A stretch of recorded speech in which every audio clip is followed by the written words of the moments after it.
বিপদ থেকে উদ্ধার করার মালিক কে? আরো জোরে বলুন, বিপদ থেকে উদ্ধার করার মালিক কে? দুই হাত জাগিয়ে বলুন, বিপদ থেকে উদ্ধার করার মালিক কে? এখানে বসে হাত জাগায় বলছেন আল্লাহ। বিপদের মধ্যে পড়েন, দরুটা দেন বাবার দরবারে, সিজদাটা দেন বাবার মাজারে।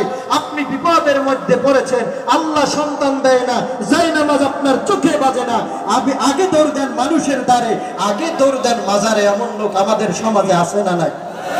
আরো জোরে বলুন, আছে না নাই? দৌড়টা বাবার দরবারে হবে না আল্লাহর দরবারে হবে?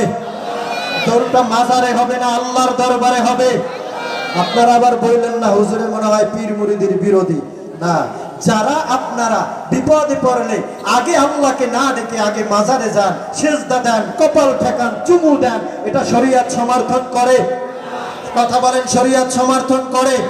আমরা যারা খাঁটি সুন্নি মুসলমান, আমরা মাজারে সিজদা করি না, আমরা মাজারে জিয়ারত করি। বলুন না ঠিক কিনা? আরো জোরে বলুন ঠিক কিনা?